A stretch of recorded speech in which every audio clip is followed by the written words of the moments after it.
Oi, pessoal! Nós estamos aqui com a médica psiquiatra Isabela Gouveia, que vai partilhar um pouco conosco hoje sobre os temperamentos e a influência deles na nossa convivência familiar. Então, doutora, muito obrigada por aceitar o nosso convite. Nós esperamos que seja muito proveitoso para você e para todos aqueles que estejam nos assistindo, tá bom? Então, agora nós vamos rezar uma Ave Maria, vamos pedir a intercessão da Santíssima Virgem, né, para que ela passe à frente dessa aula. Ave Maria, cheia de graça, o Senhor é convosco. Bendita sois vós entre as mulheres, e bendito é o fruto do vosso ventre, Jesus. Santa Maria, Mãe de Deus, rogai por nós, pecadores, agora e na hora de nossa morte. Amém. Santa Catarina de Sena, rogai por nós. Bom, muito obrigada pelo convite, né? Estou muito feliz por estar aqui. E então nós vamos falar um pouquinho sobre os temperamentos, né? Sobre os 4 temperamentos e sobre como o conhecimento dos temperamentos pode nos ajudar no nosso relacionamento familiar, no relacionamento conjugal, no relacionamento com os nossos filhos, na educação dos filhos, porque ele é um instrumento muito importante de autoconhecimento, de conhecimento dos outros que convivem conosco, e o conhecimento dos temperamentos auxilia muito nos nossos relacionamentos de forma geral e no nosso próprio crescimento pessoal. Então, para quem não sabe o que são os temperamentos, né, vou dar uma pequena introdução sobre, sobre o que são, né, de onde veio essa teoria, né, dos temperamentos, esse conhecimento dos temperamentos. Então, embora esteja bastante em alta hoje falar sobre isso, falar sobre os 4 temperamentos, é um conceito muito antigo, né? Vem desde antes de Cristo. Quem começou a criar, começou a falar sobre a existência de 4 temperamentos humanos foi Hipócrates, né? O pai da medicina. Ele começou a correlacionar a nossa saúde com os nossos líquidos corporais, né? Então, ele imaginava que o excesso, né, ou a prevalência de um dos nossos líquidos, seja o sangue, seja a fleuma, né, a bile negra ou a bile amarela, que teriam alguma relação com a nossa saúde. E depois dele, o Galeno, que também foi um médico grego, começou a correlacionar esses líquidos corporais com alterações do nosso comportamento, né, da, do comportamento das pessoas. Ele categorizou as pessoas em 4 né, categorias, né, e relacionou isso com esses fluidos corporais. Hoje a gente sabe, é claro, que não tem relação com nenhum fluido corporal, mas o fato é que realmente as pessoas, né, de uma maneira geral, elas a gente consegue enquadrar o, os comportamentos e as reações que as pessoas têm diante dos estímulos da vida dentro dentro de basicamente 4 categorias que são os temperamentos. E como que a gente faz isso, né? Como que a gente identifica os temperamentos?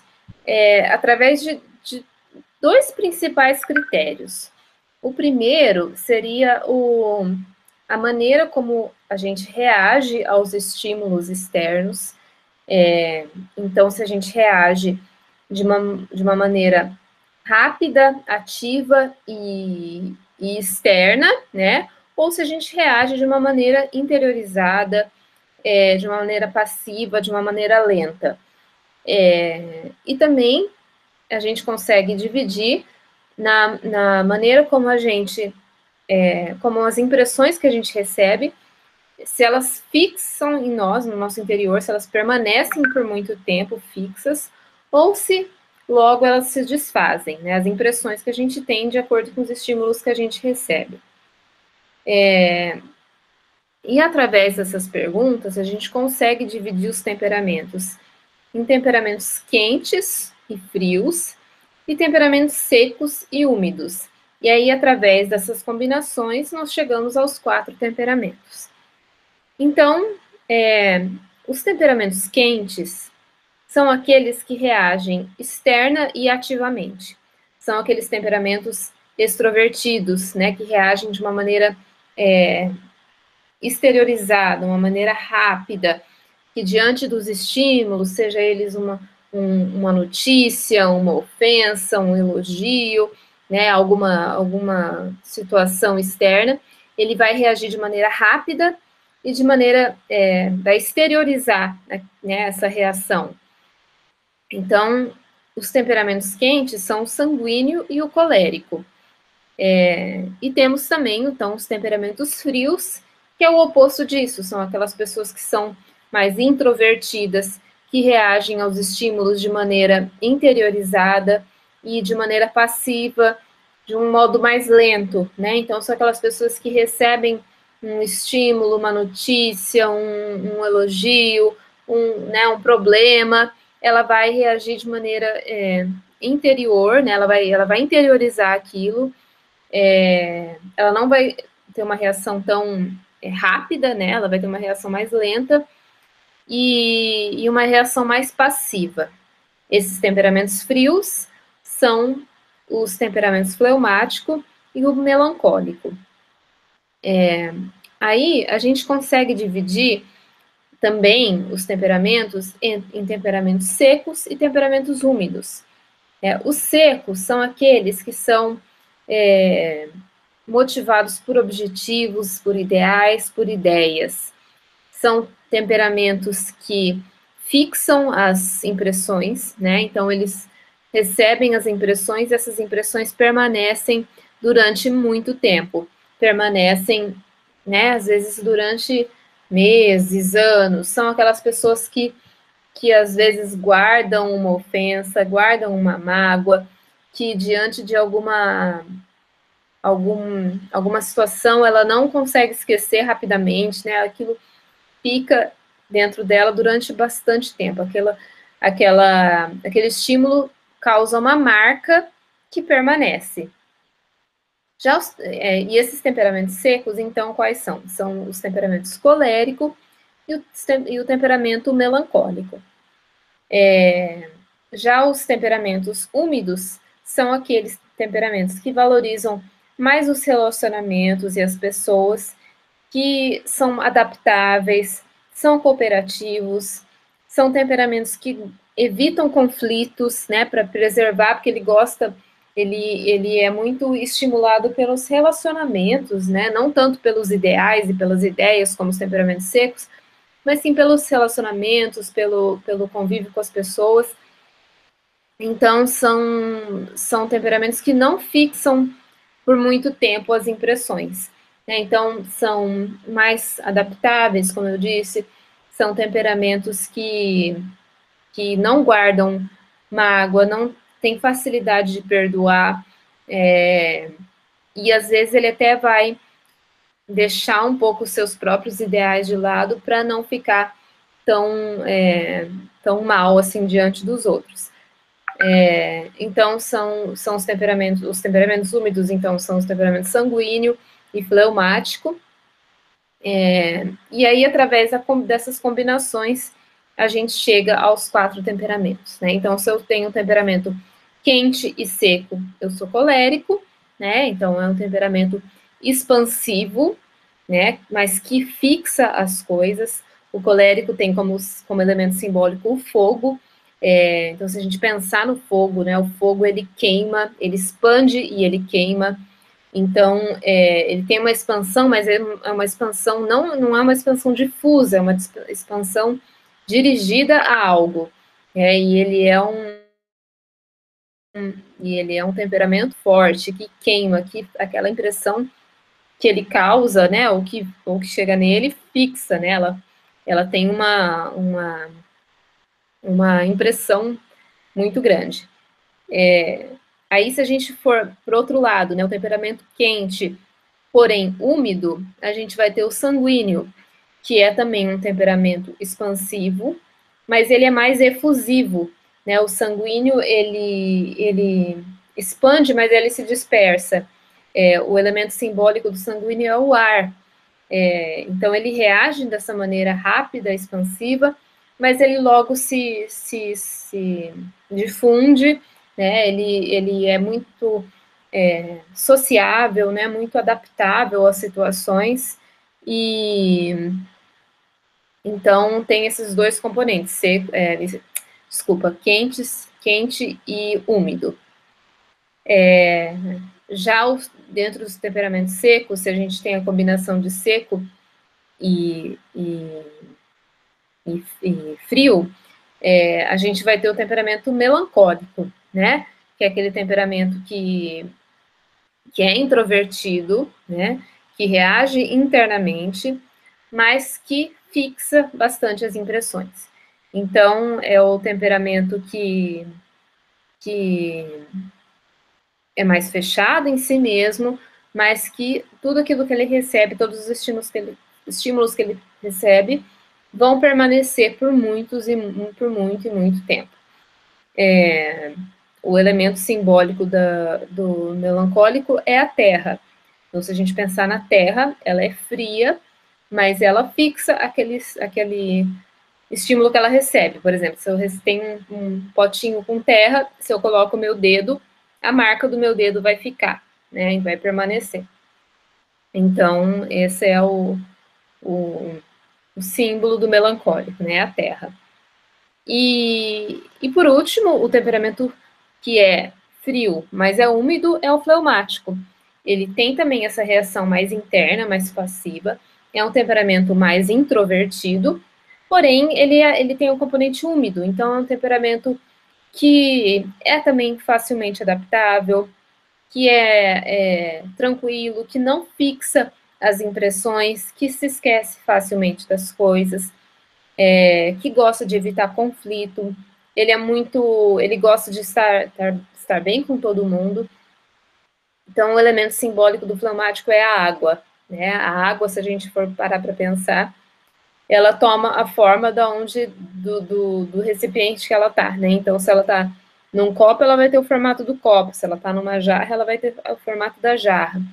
E assim é o fleumático, né? Ele é muito adaptável, mas é muito passivo também, né? Então, ele não tem essa expansão do colérico ou do fleumático, ou desculpa, do sanguíneo.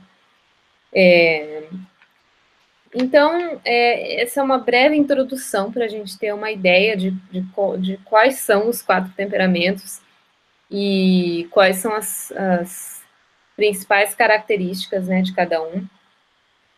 Os coléricos, né, como eu falei, o temperamento quente e seco, então são pessoas muito racionais, muito controladoras, são pessoas que têm como tendência a explosão, a ira, né? Eles têm uma tendência a achar que estão sempre certos, são controladores, mas tem o ponto positivo de ser líder, né? De tomar bastante iniciativa, de seguir os seus objetivos e os seus ideais. O sanguíneo, ele é um temperamento também expansivo, mas bastante sociável, né? Gosta de se dar bem com todo mundo, é muito amigo de todo mundo, ele também é facilmente adaptável, né? E eles têm o ponto negativo de, às vezes, ser muito superficial, de não se aprofundar nas coisas, de ser um pouco, inconstante nas coisas que ele faz, justamente por estar sempre, né, sempre querendo novos estímulos, novas atividades. Então, o sanguíneo tem essa característica. Os melancólicos, o melancólico é um temperamento que é introvertido, né? E também fixa as impressões. Então, eles têm a característica de ser muito idealista, ele almeja a perfeição, ele tem uma. Ai, meu Deus, qual é a palavra?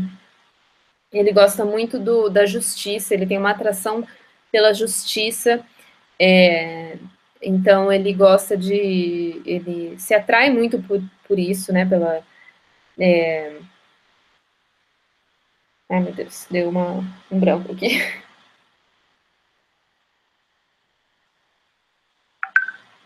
Então, o melancólico, ele se atrai muito por tudo aquilo que é justo, né, por tudo aquilo que, que é certo, que é correto. Ele tem uma certa ansiedade para aquilo que pode dar errado, então às vezes ele tem muito medo de errar, e isso pode acabar deixando o melancólico um pouco paralisado, né, nas suas ideias, né, ele fica com muitas ideias, mas pouca ação.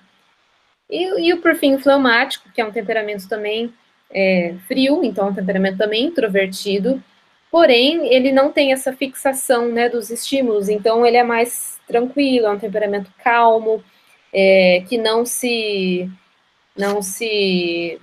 desespera facilmente, né, diante das situações, ele consegue permanecer calmo, porém ele tem o problema de às vezes ser um pouco passivo demais, né, e ser um pouco procrastinador, ter tendência à preguiça. O colérico, o fleumático é um temperamento muito acomodado na sua situação, né? Então ele não gosta muito de mudanças, embora ele seja facilmente adaptável, ele não gosta muito de mudanças, né? Ele gosta de estar na rotina, no que é seguro, ele está muito bem com coisas e atividades bem estruturadas, né? Então, por que é importante a gente saber de tudo isso? Porque esses temperamentos são. Conhecer o nosso temperamento é uma maneira excelente da gente se conhecer melhor. E aí poder, como a gente está falando aqui, todo temperamento tem seus pontos positivos, as suas qualidades e as suas fraquezas. Né? Nenhum temperamento é melhor que o outro, nenhum temperamento vai ser, né, mais santo do que o outro. Cada um tem as suas fraquezas, cada um tem as suas qualidades, porém, conhecer as nossas principais fraquezas, as nossas principais qualidades, pode nos ajudar muito no nosso crescimento pessoal, no nosso amadurecimento. E uma coisa importante também, né, é que o temperamento não pode ser a nossa muleta, não pode ser a nossa desculpa pelos nossos maus comportamentos. O conhecimento do temperamento serve para a gente se autoeducar e crescer, né? Não para a gente poder justificar os nossos erros e ficar tranquilo com isso. E principalmente nos relacionamentos, né, nos relacionamentos familiares, é muito interessante esse conhecimento dos temperamentos, tanto nosso quanto das pessoas que convivem com a gente. Porque isso facilita muito, né, a maneira como a gente consegue entender o porquê que o outro reage de uma maneira diferente, né, que a gente. Então, o temperamento, eu gosto de fazer uma analogia como uma lente, né, como se fosse um óculos, através do qual a gente enxerga o mundo e através do qual a gente reage aos estímulos que a gente recebe do mundo. Então, é muito comum a gente ver numa família reações diferentes diante de uma mesma situação. Então, às vezes, tem um problema, né, uma doença na família, um estressor, um problema financeiro, enfim, né, qualquer problema que a gente pode se deparar na nossa vida familiar, a gente vai perceber que às vezes o marido reage de uma maneira, a esposa reage de outro, né, diante de situações, né, que acontecem, cada filho vai reagir de uma maneira. E por que isso? Porque foram educações diferentes? Talvez isso tem também tem também uma relação e uma influência. Mas, na grande, né, parte da maneira como a gente reage é por causa do nosso temperamento.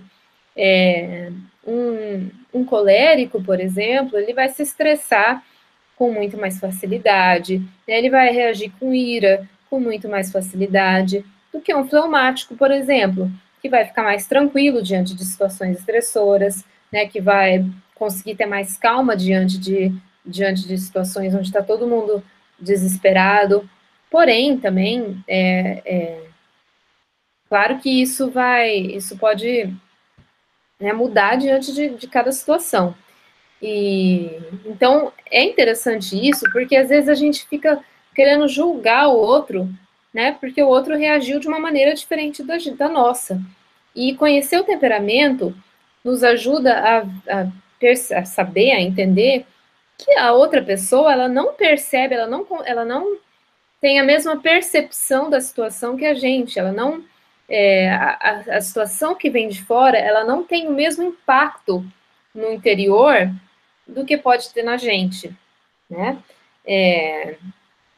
Então, isso facilita muito, isso ajuda muito a gente compreender quem convive com a gente e evita muitos conflitos, porque né, a partir do momento que a gente entende o porquê que o outro reage de uma maneira totalmente diferente, a gente não vai cobrar, a gente não vai julgar, a gente vai procurar compreender, né, e também ajudar o outro a melhorar nos pontos que o outro, né, que ele precisa melhorar e principalmente a gente vai poder melhorar nos pontos que a gente precisa melhorar. Até porque, né, a gente, o primeiro ponto, né, da gente entender o nosso temperamento é a gente melhorar, não a gente ficar cobrando que o outro melhore, mas a gente tem que mudar primeiro, né, a gente tem que buscar lutar e ser melhor, né. Então, eu vou falar um pouquinho, assim, de cada característica dos cônjuges, né, primeiro, assim, de como que cada cônjuge de cada temperamento reage diante das situações. Então, um cônjuge, vamos começar pelos coléricos, né? Um cônjuge colérico, né? Um marido, uma esposa colérica, ela, no geral, vai ser uma pessoa extrovertida, bastante produtiva, bastante zelosa, né? Ela vai normalmente tomar a frente das situações da casa, vai querer resolver tudo, né? Vai querer enfim, está à frente de todo o planejamento familiar, vai querer liderar todo mundo, né? E é um líder natural, né? O colérico tem isso, é um líder natural, é motivador, coloca todo mundo para trabalhar, né? Então, ele vai tomar a frente das situações, vai colocar todos os filhos ali para fazer cada um o seu dever, a sua tarefa. Então, ele tem essa característica, né, de liderar mesmo, de querer tomar a frente de tudo, de tomar as iniciativas e de ir atrás dos objetivos da família. E isso é muito bom, né, muito positivo, desde que o colérico não se deixe dominar pela sua tendência ao orgulho, à arrogância, à ira, né? Porque se ele se deixar dominar por isso, ele vai ser aquela esposa, aquele marido que está brigando toda hora, que está cobrando toda hora, que está, às vezes, até humilhando os outros a todo momento.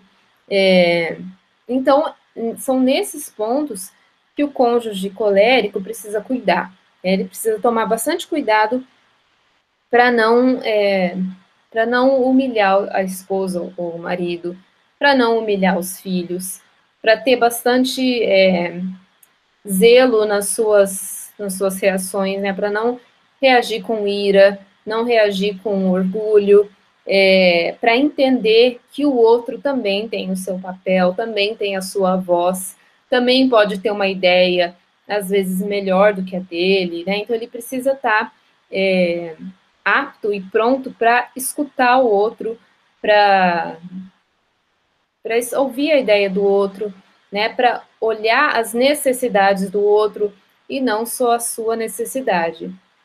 Principalmente se o cônjuge colérico for casado com um temperamento mais introvertido, né? Ou se ele tiver filhos também com temperamentos mais introvertidos, porque ele tem essa tendência a dominar e a pessoa que tem um temperamento mais introvertido pode ter dificuldade para expor também suas ideias, né? Então, às vezes, um cônjuge, por exemplo, que seja fleumático, né, que seja mais passivo, pode se deixar facilmente ser dominado, né, pelo cônjuge colérico. Isso a gente tem que tomar bastante cuidado também em relações em que o homem é o fleumático e a mulher, por exemplo, é a colérica, porque às vezes a mulher pode querer tomar a frente, né, tomar essa posição de ser cabeça da casa, que é uma posição que é própria do homem, né, que é própria do marido. Então ela tem que ter muito claro esses papéis, né, para ela não passar por cima, né, do papel do esposo. E então o cônjuge colérico ele tem que tomar bastante cuidado com isso. E quem for casado com um colérico também tem que entender, né, perceber aqueles momentos em que o colérico está mais predisposto a ter reações de ira, né, a ter reações mais explosivas, né, perceber os momentos certos para falar, para colocar alguma questão, né, saber quais são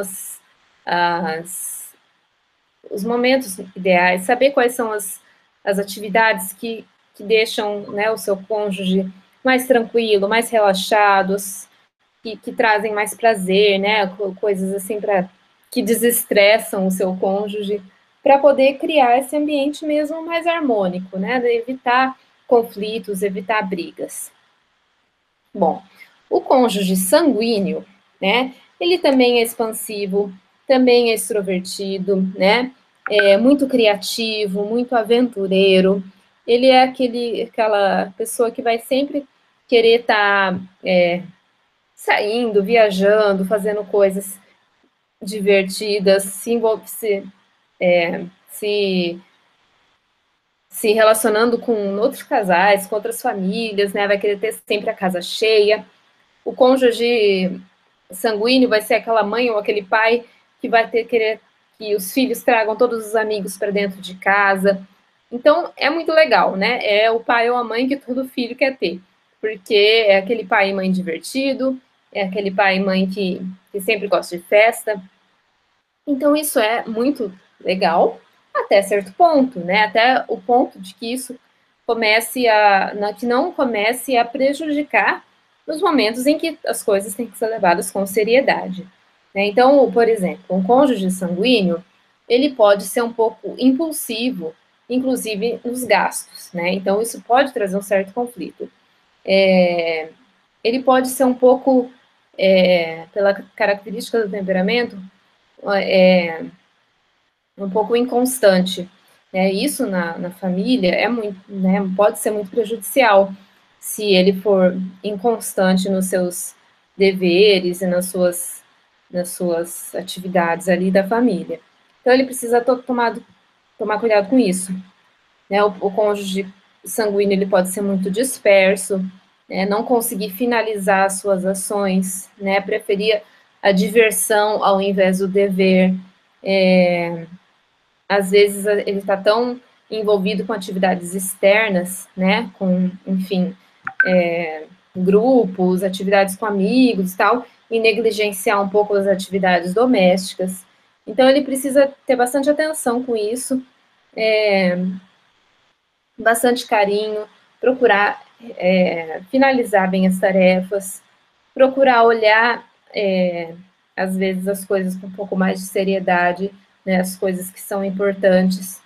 Na educação dos filhos, entender que nem tudo pode ser diversão, né, que também as crianças precisam de regras, precisam de limites, né, que a gente não precisa ser amigo dos nossos filhos a todo tempo, a gente tem que saber, né, educar, saber colocar limites, ter essa autoridade, né, de pai e mãe, que isso, às vezes, para o sanguíneo pode ser um pouco mais difícil.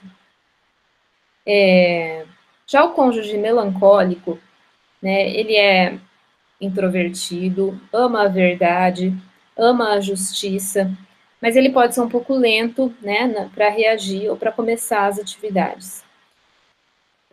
O melancólico, ele é bastante perfeccionista, então ele gosta que tudo esteja no seu lugar, tudo esteja né, de acordo com aquilo que ele considera o ideal. Então, ele se esforça muito para ter a família bem ordenada, né, e bem organizada. Então, até certo ponto também, né, isso é super positivo, é um ponto positivo do melancólico, porém, às vezes o melancólico pode estar muito preocupado com deixar tudo em ordem, né, então com deixar a casa limpa, organizada, em ordem, tudo no seu lugar, todo mundo fazendo aquilo que tem que fazer, e isso é muito rígido, né, nessas questões. E então, às vezes, isso pode gerar muito conflito, porque ele pode ficar muito preso a essas coisas, muito preso às regras, e às vezes não prestar atenção na necessidade do outro, né? Ele está tão preocupado com o seu interior, com aquilo que ele pensa que é o certo, com aquilo que ele pensa ser o ideal, e não olha para as necessidades do outro, não consegue perceber que o outro talvez tenha outras necessidades, outras dificuldades. Ele pode ser muito exigente com os filhos, com o marido, com a esposa, então ao invés de ajudar, ele pode exigir demais, e isso, né, pode não ser bom. E como ele tem essa tendência a ser muito idealista, ele vai querer que todo mundo chegue ao seu ideal, né? E então o que o melancólico precisa entender é que as coisas não são perfeitas, né? Os seus filhos, o seu marido, sua esposa não é perfeito, não vai atingir aquele ideal que ele tem e não vai necessariamente ser aquilo que ele pensou que seria. E tá tudo bem, né? Ele precisa entender isso, que as coisas. Que o relacionamento tem uma importância grande e não que tudo tenha que estar do jeito certo, né? Do jeito que ele pensa que é certo. Então, os cônjuges melancólicos têm que tomar cuidado com isso. Uma outra coisa que pode acontecer em quem é melancólico, é uma coisa que eu achei muito interessante que eu li, que é o lixo melancólico, né? O melancólico, como ele não reage externamente, como ele é mais introvertido, aquilo que não agrada a ele, né? Então, às vezes, num relacionamento, marido e mulher, aquilo que não agrada ao melancólico, ele não vai falar logo de cara, ele não vai explodir, ele não vai exteriorizar, mas ele vai guardando, né? A gente viu que o melancólico ele tem essa tendência a fixar as impressões. Então ele vai guardando, vai guardando aquelas mágoas, vai guardando aquelas ressentimentos, né? Aquilo que ele não achou legal, vai guardando. Chega um momento que esse lixo extravasa, que ele vai despejar tudo de uma vez. E aí, numa discussão, ele vai falar, vai jogar coisas na cara do outro, né? Coisas que aconteceram há 10 anos atrás, ele vai falar, e ele realmente, né? Isso é uma característica do melancólico, isso realmente ainda machuca muito, magoa muito. Então, ele vai falar tudo aquilo com muito sentimento. E isso pode ser muito ruim, tanto para o melancólico quanto para o seu cônjuge, porque isso pode gerar um conflito muito maior do que seria necessário, né, do que seria esperado naquela situação.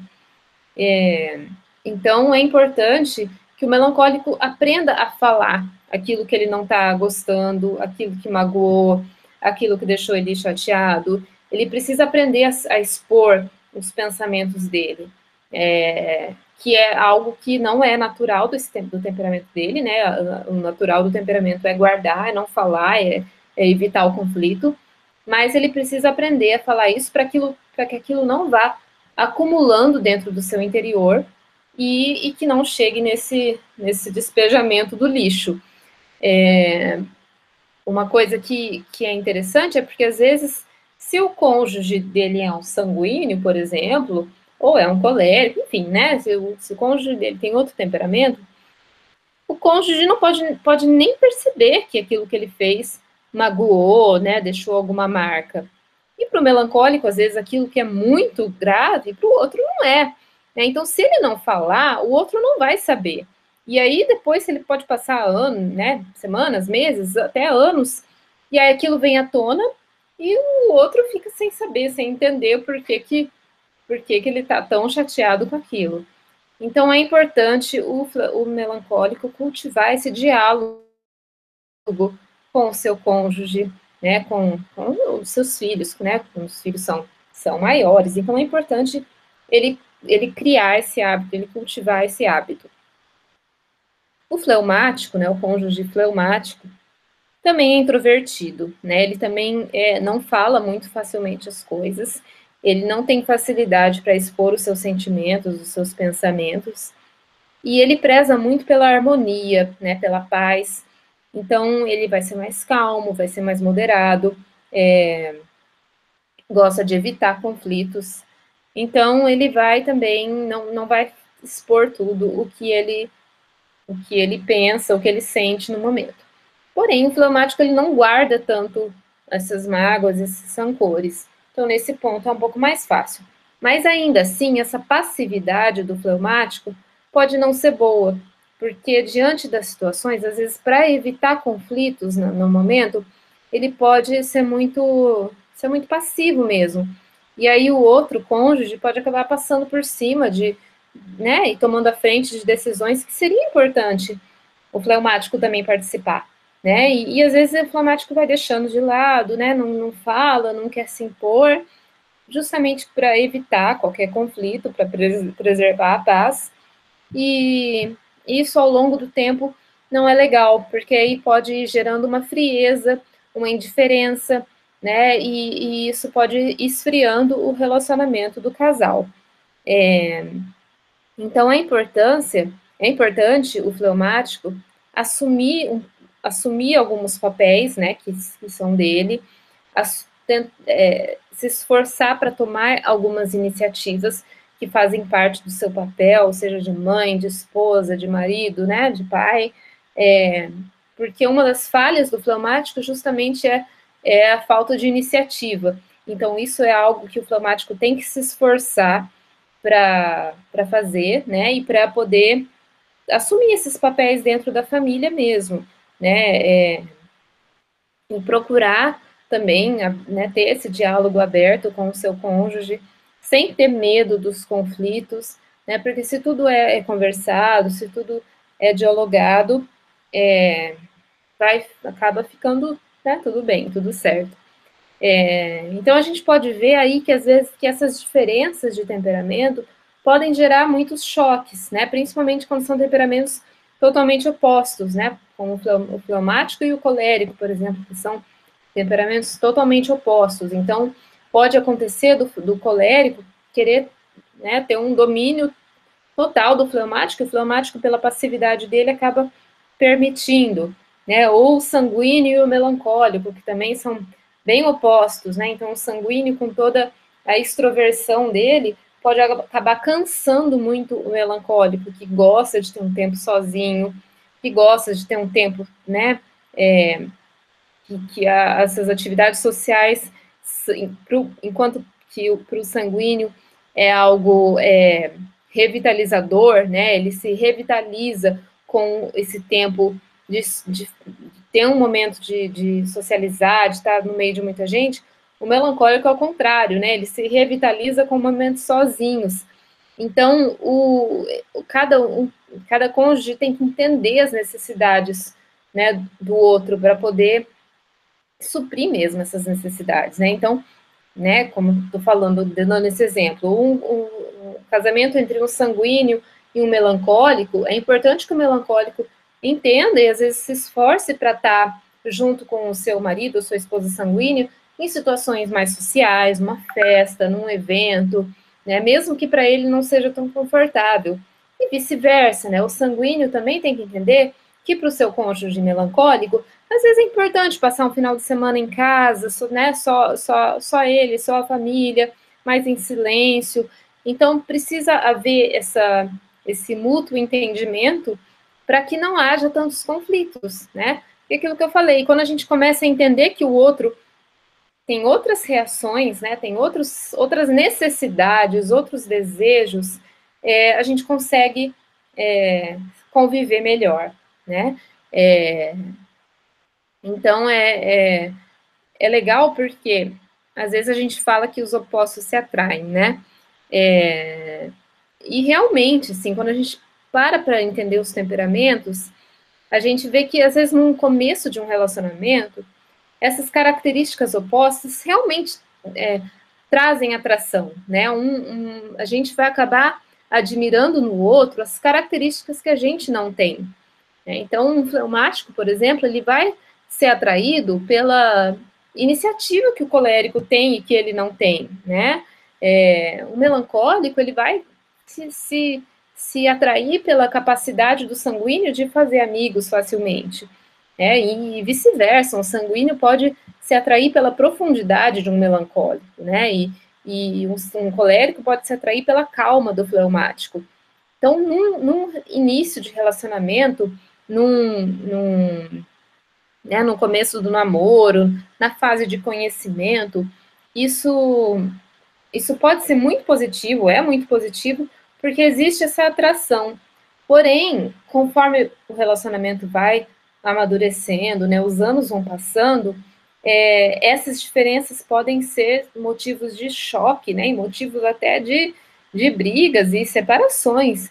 Então, entender isso, entender essas diferenças, ajuda muito, né? Ajuda muito, porque a gente não fica cobrando do outro, não fica julgando o outro, e a gente consegue mudar aquilo que a gente precisa mudar. Porque entender o temperamento é justamente para isso, né? Para a gente poder mudar naquilo, estimular em nós as nossas qualidades e lutar contra as nossas fraquezas, né? Bom, vou falar um pouquinho agora das crianças, né? As crianças, os temperamentos das crianças, que também é muito importante que os pais conheçam os temperamentos dos seus filhos, porque nem sempre, aliás, a gente não vai educar os nossos filhos, né, iguais, de maneira igual, porque cada filho tem um temperamento, cada filho tem uma necessidade. Quem tem mais de um filho consegue perceber isso com muita clareza, né? Os pais são os mesmos, a educação é a mesma, mas a gente vê que um filho realmente um diferente do outro. Eu acabei nem, né, me apresentando no começo, mas eu tenho 3 filhos e a gente vê isso com muita nitidez, né? Como um é totalmente diferente do outro. Então, as crianças, a gente consegue já identificar, desde muito pequenas, algumas características de temperamento, né? Então, desde pequenininhas, ali 2, 3 anos, a gente consegue, pelo menos, já identificar se a criança tem um temperamento quente ou frio, né? Se ela tem um temperamento mais extrovertido ou mais introvertido. E a criança que tem um temperamento quente, ela vai ser aquela criança mais agitada, mais impulsiva, mais sociável, que vai gostar de estar no meio das pessoas. Às vezes é aquela criança que dá um pouquinho mais de trabalho mesmo, porque ela vai ser mais inquieta, mais agitada, mais falante. Já as crianças de temperamento frio vão ser aquelas crianças mais calmas, mais introvertidas, às vezes com mais dificuldade de fazer amigos, né, de socializar, né, e depois, conforme a criança vai crescendo, a gente vai conseguindo, né, ver essas características, né, mais marcantes. Então, a criança, por exemplo, a criança colérica é aquela criança que, desde muito pequena, já demonstra muita decisão, né, nas suas vontades, assim, ela vai ser mais desafiadora, né, ela vai ter dificuldade para assumir os próprios erros. Numa brincadeira, ela vai querer ser a líder, mas ela gosta muito de competitividade. Então, a criança colérica, ela é motivada pelos desafios, ela gosta muito de competições, mas ela quer sempre ganhar, ela quer sempre estar à frente, ela quer sempre ter razão.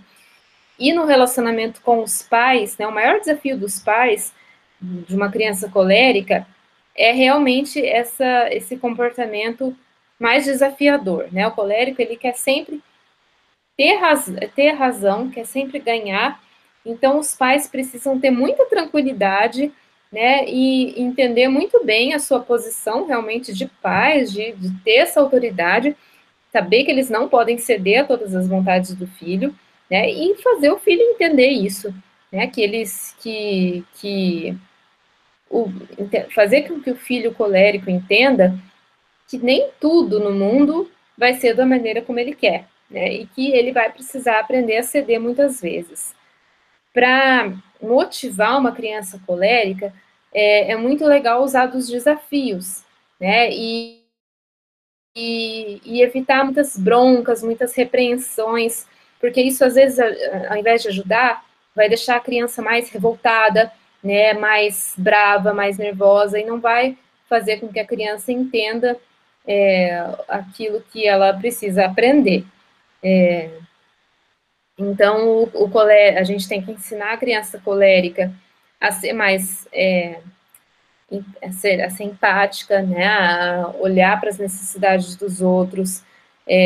Para a criança que tem irmãos, é importante que ela saiba dividir as coisas com os irmãos, que ela saiba ajudar os irmãos, que ela entenda a necessidade mesmo, né, dos outros, entenda que às vezes o outro precisa de alguma ajuda, e que a criança colérica, ela precisa entender que essa liderança nata dela, né, essa liderança natural, tem que ser usada para o bem, né, que ela tem que ser usada para servir os outros, e não para mandar nos outros, né, não para ser aquela criança mandona, chata, e que para qualquer coisa está brigando. A criança sanguínea é aquela criança que todo mundo adora, é aquela criança que está sempre feliz, para ela tudo é festa, tudo é motivo de alegria, né? É aquela criança que gosta muito de estar no meio dos outros, que conversa, que é super sociável. Assim como as crianças coléricas, os sanguíneos gostam muito da competitividade, mas não nesse sentido de querer ganhar, né? Para a criança sanguínea não importa se ela ganha, se ela perde. O que ela gosta é de estar no meio dos outros, de estar no meio das pessoas, de estar no meio, né, de ter essa socialização. A criança sanguínea, quando ela é menor, na idade pré-escolar, ela é uma criança normalmente que dá um certo trabalho para os pais, porque ela é uma criança mais agitada, mais inquieta, mais falante, às vezes até pode ter uma certa confusão com uma criança hiperativa, por exemplo, porque ela é realmente mais agitada, mas é uma criança que depois, conforme ela vai crescendo, com 7, 8, quando ela entra na idade, assim, né, de alfabetização, ela é uma criança a agitação dela começa a ceder um pouco e ela fica uma criança muito fácil de lidar. É uma criança que chega na adolescência, fica mais... É uma criança mais fácil de você conversar, porque ela vai ser mais adaptável, vai ser mais compreensiva. Então, ela pode dar muito trabalho quando é pequenininha, mas depois vai ficando um pouco mais fácil de conversar, de lidar. Um desafio para os pais de crianças sanguíneas é que o sanguíneo é muito influenciável. Então, é importante que os pais estejam atentos para que os sanguíneos sempre tenham bons amigos, bons exemplos, bons modelos. Ele precisa ele tem uma tendência a querer se adaptar no ambiente que ele está. Então, se ele estiver andando com más companhias, ele pode querer ser igual, né? Se juntar ali ao grupo, né? Ser igual ao grupo no qual ele está inserido. Então, isso é um problema, por exemplo, que os coléricos não têm tanto. Os coléricos não têm tanta tendência a ser influenciado pelo seu ambiente. Ele que gosta de ditar as regras e ser o líder. Já o sanguíneo, não. O sanguíneo, ele tem essa facilidade, né, essa suscetibilidade para se deixar influenciar pelo ambiente, pelos amigos, né, tentar ser igual ali, se encaixar no grupo. Então, é importante que os pais estejam sempre muito atentos com quem o sanguíneo está andando, com quem ele está falando, o que ele está assistindo, né, porque ele é muito influenciável. Então, e outra coisa, o sanguíneo tem a tendência também a ser muito superficial e querer as coisas mais fáceis. E aí, então, ele pode não querer se aprofundar tanto nos estudos, né? Queria assim, resolver as coisas da maneira mais fácil. Então, é importante que os pais estejam atentos a isso e que ajudem o filho sanguíneo a escolher o certo e não o mais fácil.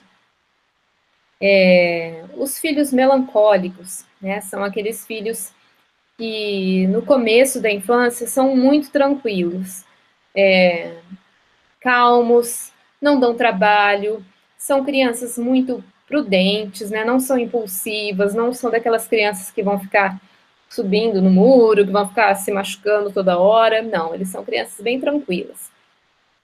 Porém, então, no começo da infância é uma maravilha, né? Aquela criança que boazinha, todo mundo gosta, obediente, que vai ser elogiada pelos professores, né? Que não vai dar trabalho nenhum. Porém, à medida que essa criança vai crescendo, vai entrando né, na fase de pré-adolescência, adolescência, vai ficando mais evidente essa tendência dela a guardar, né, a interiorizar tudo e a não expor o que está pensando, o que está sentindo. Então, os pais têm esse desafio de ter essa proximidade com os seus filhos melancólicos. Os filhos melancólicos precisam muito de carinho, de afeto. Às vezes eles nem demonstram tanto isso, nem demonstram que têm essas necessidades, mas é preciso que os pais estejam atentos a isso, né? Que os pais estejam sempre presentes. Não ficar de uma maneira chata perguntando o que está acontecendo, perguntando o que está pensando, mas que os filhos melancólicos saibam que os pais estão ali para ele, né? Estão ali presentes para o que precisar.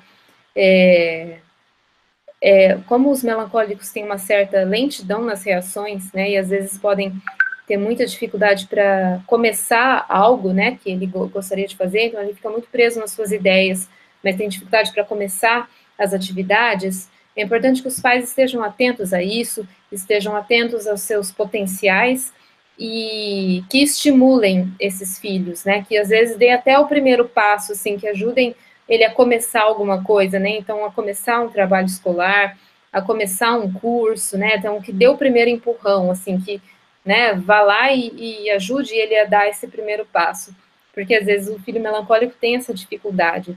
É importante estimular que ele também tenha bons amigos, porque ele tem mais dificuldade de fazer amizade, ele sempre vai gostar de ter poucos e bons amigos, né, pela dificuldade mesmo de se abrir, ele não tem tanto essa necessidade do social, mas então é importante que os pais tomem, né, prestem atenção nisso também, principalmente com às vezes, a timidez excessiva, né, com a dificuldade de falar sobre os seus sentimentos.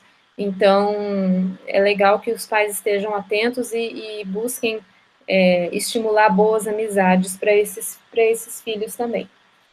E, por último, a criança fleumática também é uma criança tranquila, calma, não é uma criança agitada, né, no geral, muito agitada, mas vai ser uma criança mais sociável, né, que também vai gostar de estar no meio das pessoas. Não é uma criança que tenha necessidade, como a criança sanguínea, de estar o tempo todo cercado de gente, mas ela vai gostar de estar no meio daqueles amigos que ela gosta mais, né, daquelas pessoas que ela gosta mais. O fleumático também tem uma tendência à adaptação muito fácil, então ele vai... É importante que os pais estejam atentos com quem essa criança está tendo amizade, com quem esse adolescente está andando.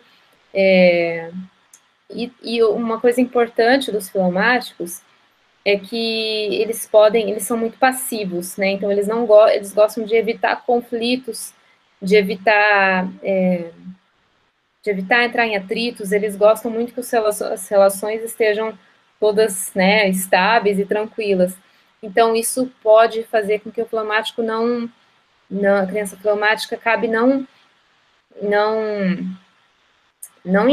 falando tanto aquilo que ela pensa, aquilo que ela quer, às vezes para evitar um conflito com os pais, e vai guardando aquelas coisas, né, e vai deixando passar várias situações.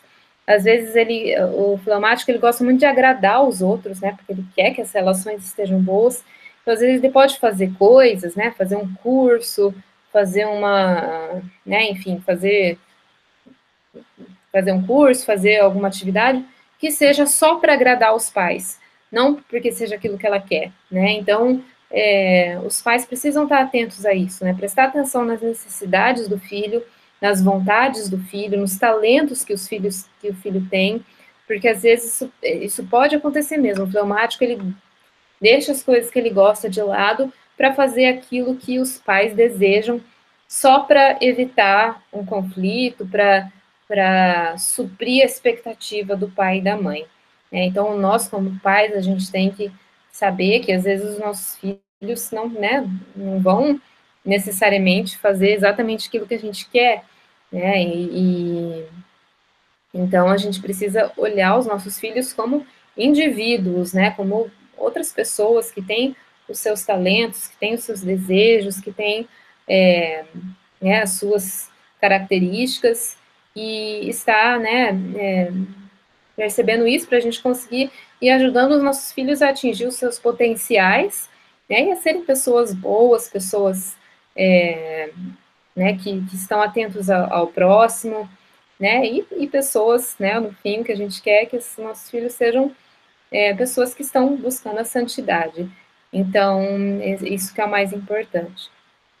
Então, para finalizar, né, acho que é legal a gente frisar isso de que não existe temperamento melhor ou pior. Cada temperamento tem as suas fraquezas, mas também tem muitas qualidades.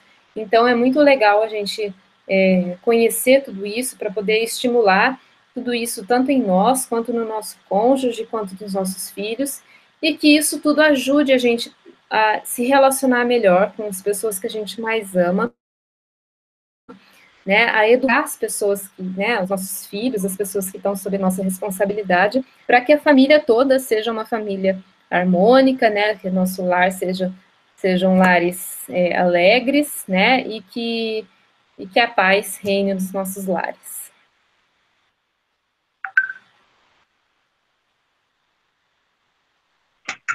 Amém, Doc. Muito obrigada. É, é um tema que particularmente, né, me interessa muito. Assim, gosto muito de estudar, mas eu acho que é muito importante a gente salientar aquilo que tu falaste no começo, né? Hoje em dia a gente vê muita gente querendo usar o temperamento como uma muleta, né? E, na verdade, ele é uma ferramenta de autoconhecimento para que a gente possa buscar os meios para buscar a santidade. Né? Então, é muito importante a gente se conhecer, a gente conhecer as pessoas que estão ao nosso redor, para nós tornarmos mais compreensivos com elas. Né? Então, excelente, Doc, como sempre, muito obrigada. Eu que agradeço. Muito obrigada, Doc. Então, a gente vai rezar mais uma Ave Maria, né, em agradecimento à Santíssima Virgem. E é isso aí, tá? Que essa aula produza muitos frutos e, e é isso. Ave Maria, cheia de graça, o Senhor é convosco. Bendita sois vós entre as mulheres, e bendito é o fruto do vosso ventre, Jesus. Santa Maria, Mãe de Deus, rogai por nós, pecadores, agora e na hora de nossa morte. Amém. Santa Catarina de Sena, rogai por nós. Em nome do Pai, do Filho e do Espírito Santo. Amém.